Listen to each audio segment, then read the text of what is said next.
Hey everybody, welcome to X2Z Chat. I'm Serge. I'm Rob. I'm Gen Z. I'm Gen X. And today we have a fun and exciting video for you guys. So, we recently released two fan animation reaction videos. One was to Unforeseen Alliance, and the other one was to the Journey of Marvin Mobito. So those animations are both created by Not Peepee. And one of the things we asked you guys was if there's any other animations by him or anyone else that you recommend for us to check out. And there was two other animations that were suggested. So one of those suggestions was I think the Battle for New Mombasa, so that's one we'll check out in the future. And then the other one was Breaking Quarantine.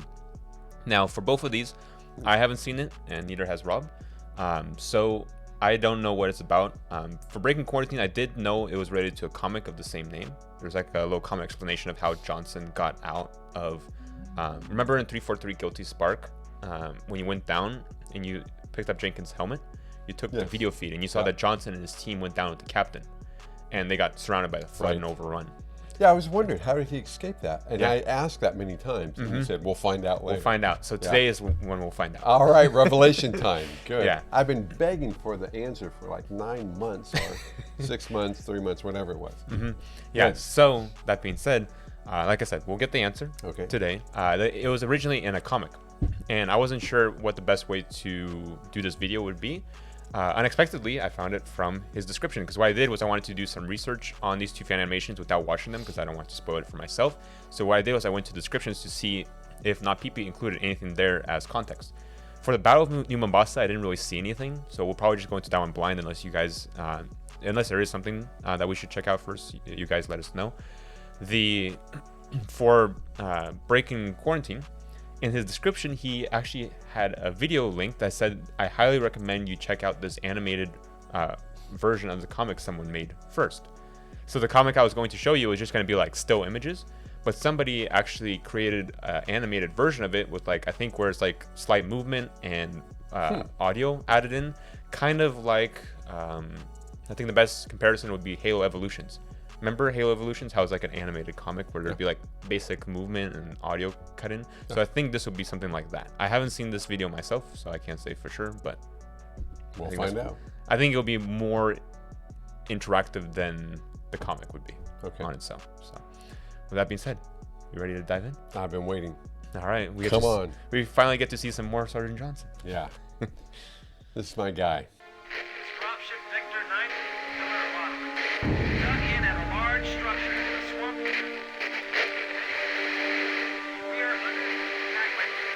I like this intro.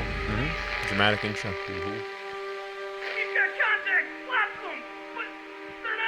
That's what Sergeant Johnson heard, remember? In the cutscene. Let him have it. That's when the flood broke in the game. There are too many, Sarge!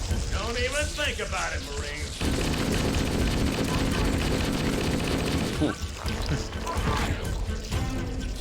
Nicely done. Just grab the infection form.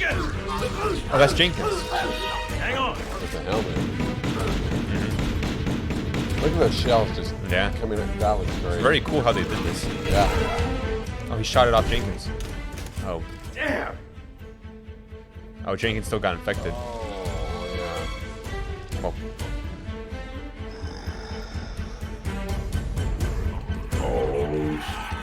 Oh.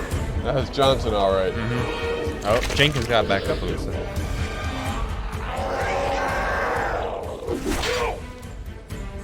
He blocked it with his metal guard. Yeah.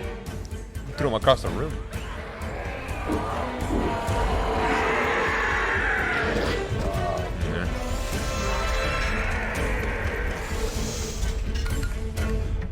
He barely escapes. Okay. I didn't realize he could shut the door like that.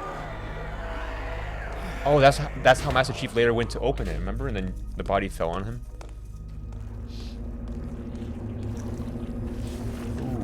Ooh, shotgun. Looks like he dodged it.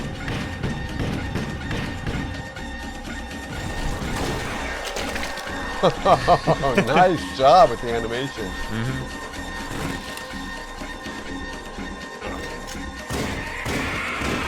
Down to his pistol now. Ooh. Guessing his assault rifle's out.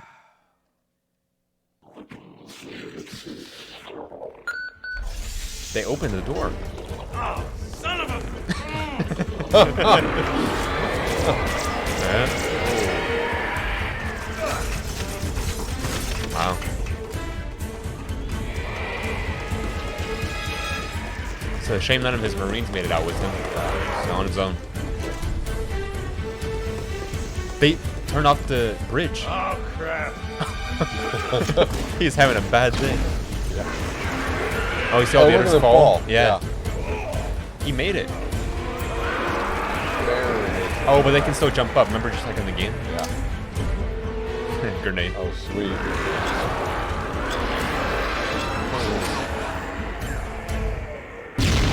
Yeah.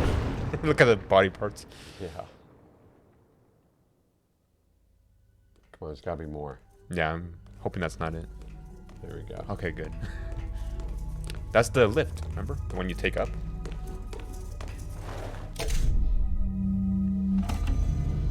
Standing on the glass.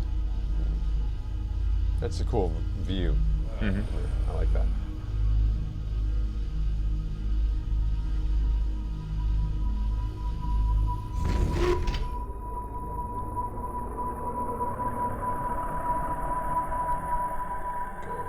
That was the entrance, I think, to the building, so he made it out. Ah, okay, I guess that's it. Good. That was cool, though. That was really cool. Let's. Very well done. Mm-hmm. Okay, it looks like they only give us 5 seconds to read all this, so let's pause it and see what they wrote. Yeah. So this is creator notes, as printed in the Halo graphic novel. The Halo graphic novel is where the comic portion for Breaking Quarantine, as well as a few others, was included. So these notes were taken from there, I'm guessing. Okay. So let's read through it. I was so excited to hear the news about the Halo comic, and it's an honor for me as an artist to be asked to participate in this project. When I first bought my Xbox, I purchased Halo at the same time. And I would spend countless hours playing it, often playing all night through to the morning with my friends. Halo 2 is even more amazing, allowing me to play with people from all over the world. As a huge fan, there was no way I could say no to this opportunity. I originally wanted to write my own story, but Bungie soon asked me to illustrate their own story. Sergeant Johnson gets the heck out of Flood Central. This was the first time I've drawn a comic based on someone else's script. I was a little nervous at first because of all the characters, buildings, and other designs had been already established. While I was working on the pages, I kept the game on and used the inner structure as part of the reference materials for my illustrations. I'm still wondering if I accurately maintained consistency with the game. I think he did, because those corridors, like I had recognized some of the areas he was in, like the lift was very recognizable, the entrance was recognizable. The door, but also there's a few rooms where it was like, remember it was like a block in the middle, and you had like to go around it. Mm-hmm. And I recognized one of those rooms as well, I think. At least that's what it looks like in the comic. Then the next thing he wrote is, the first time I drew the scene in which the Flood shoots the shotgun, I drew tons of bullets coming from the muzzle, but Bungie gave me specific reference and asked me to add more shells. That reference was very helpful in keeping my drawing more realistic. I've drawn many shooting scenes in my manga, but Japanese editors have never pointed out something like this. I'm very impressed by American editors, and unlike Japan, I think America is more of a gun-friendly society. Maybe That's so. probably true. Some of my favorite artists are also participating in this book, and I can't wait to see it. And so, yeah, I guess he's from Japan. Tsutomu Nihei. Mm-hmm. Cool. And yeah, see, it was translated by someone else. So this was originally written in another language, and then it was translated. I didn't notice there's a few like small spelling mistakes, but overall pretty good. Yeah, Japanese. I recognize the katakana, the writing. You can read the next page. Oh, okay. There's more. Yeah, because see, there's 5 seconds, so I'm assuming you're going to go into the next one. Oh, very good. All right, here, your turn. Okay, this is Sergeant Major Ellie Williams. Eric Nyland's Halo. First Strike suggested that Sergeant Johnson may be immune to flood infection.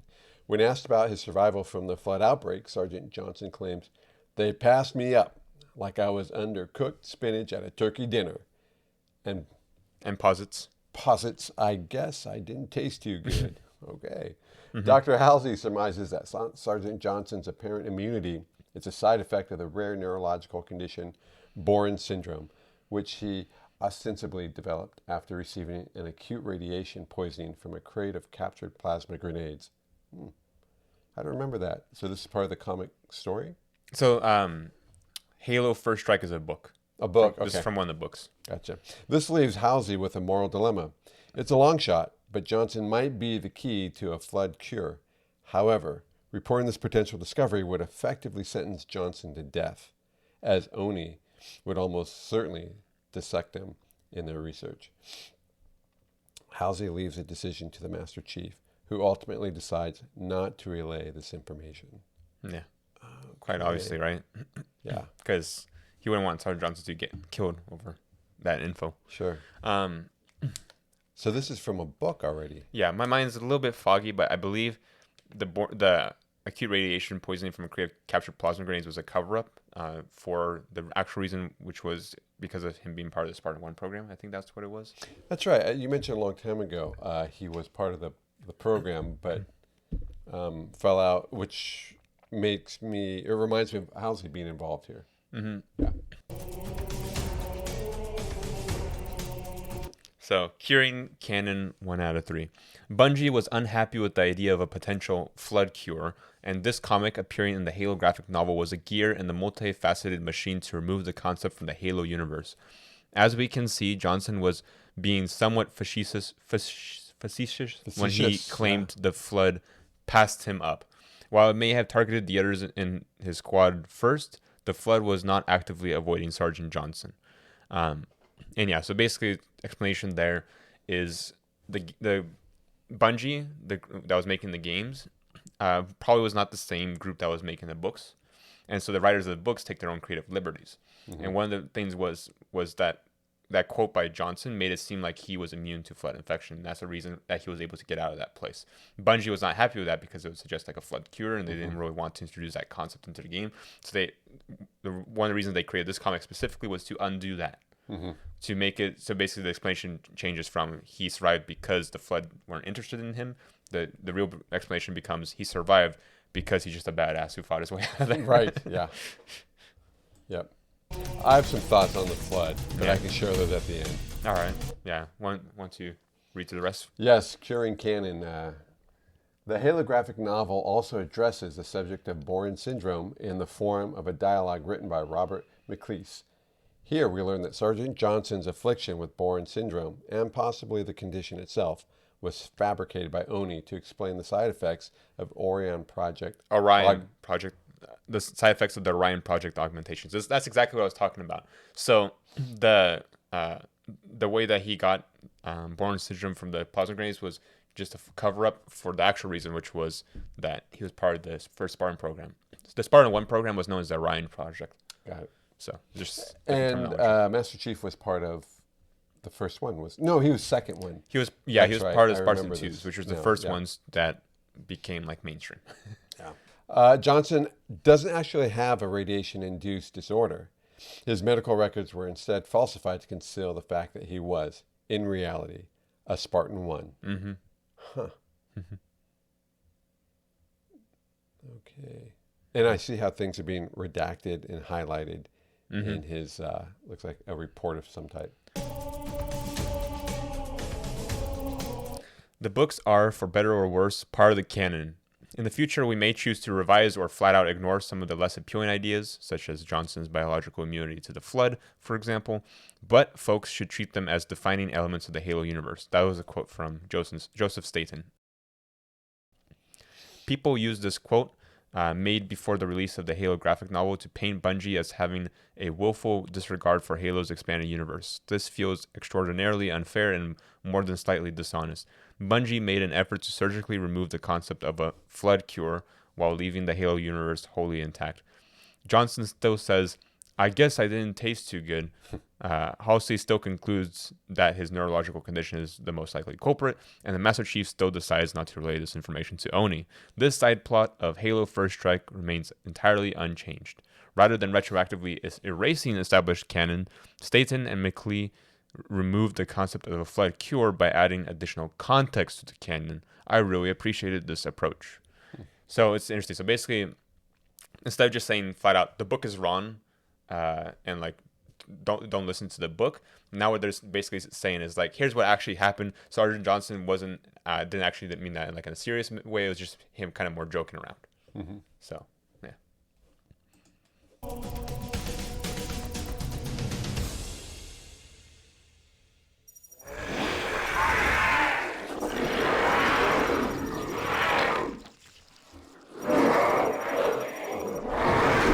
Oh, I guess that's it. I like Yeah. that. This was really well done. Yeah, I like the reference to the book. Yeah. Okay. Oh, there's more.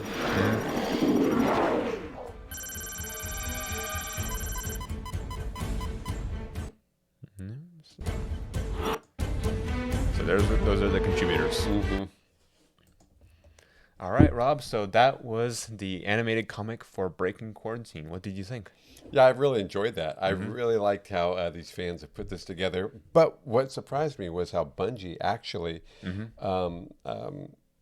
hired this guy from Japan Yeah. to to involve him and help animate this storyline. And I like how they kind of covered it. I don't think the animation was by him. I think he wrote the original comic. And so then because the person who put together this video, which had the animated version, they said that excerpt was taken from the book, that graphic novel. So. And so, I see. So the person who compiled this, Sabertooth, was the one who put it together. And I assume this okay. channel is the one that made the animation, either that or they. But you know what I like uploaded, but is more the backstory too, and finding out more information, especially with Johnson, because that guy really is he's a badass. Yeah. So, yeah. I always wanted to find out more about him, and I remember a long time ago you mentioned he was part of the Spartan program, Spartan 1, and Master Chief was Spartan 2, kidnapped as a kid. Yeah. Yeah, because you know how old Johnson is. I would guess he's like in his 40s or something. Oh, I think I mentioned to you a while back, but don't look at the screen. I'm gonna look it up real quick. Okay, let's check it out. I just want to make sure I had the right number in mind. So,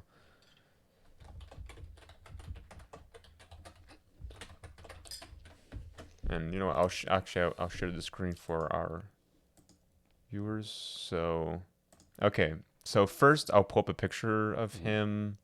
Here we go. So how old do you think he is about at the time of this? 40, between 38 and 43. Yeah, so he is actually 78 years old. Well, that's when he died. Yeah, but he died in 2552, I believe, or close to it, maybe 2553, 2552, 2553. So he was somewhere around 77, 78 at the time of his death. So this was him at 77 or 78. Guy looks great, man. Yeah, super young, fresh, and he was moving around and fighting like a champ, like he was young. To the very end. The reason for that is because he was a Spartan 1. The program made him stronger than the average Marine. Makes perfect sense, yeah. Because even to the end with the name, the lady, the Cortana? No. The daughter of Keyes. Miranda Keyes. Miranda Keyes. Yeah, even to the very end when he's fighting along with her and then trying to save her. Yeah. The guy was tough. But 78. Yeah. And it's also an explanation for how he was able to break out of there, because as Spartan 1, his reflexes were sharper, his strength was stronger, and he was able to break out of the flood invasion. Yeah, whereas all his broken quarantine room. Exactly, but all his fellow Marines, they all died. Yeah. All the Marines in his squad died because they probably weren't able to keep up or react as quickly to the flood that were storming them. Versus he, literally, as he turned the corner and he's getting a shotgun shell fired at him, he dodged it. He dodged it, takes out the flood, and keeps going. Good point, and nicely done putting that together. And I'm thinking about even when he jumped. When the bridge was and he barely made it. He had like a Superman jump. Like most people, when I saw that gap, I thought for sure he was going down. Yeah, I thought he was gonna fall down, but then find an alternate way up because of his augmentation as a Spartan 1. Yeah. All right, I know what I'm gonna look for. Anyone out there, let me know where to find this series of books. Yeah, we'll cover the other ones as well in the graphic novel at some point. But I got some exciting news for you. It doesn't end here. Now we get to see Not Pee-Pee's animation, because he made an animation based off of this comic. All right, let's watch it. Yeah, so that's coming up next. How do you find this? Oh, comments. Yeah. If people recommended it. Yeah. But with that being said, guys, make sure you like, comment, subscribe, and hit the notification bell icon so you can see when that next video comes out, because right after this, we're going to be releasing our reaction to Not Peepee's animation, which is his take on breaking quarantine. Like, comment, and subscribe. All right. All right. Sounds good. Have a great week, guys. See you soon.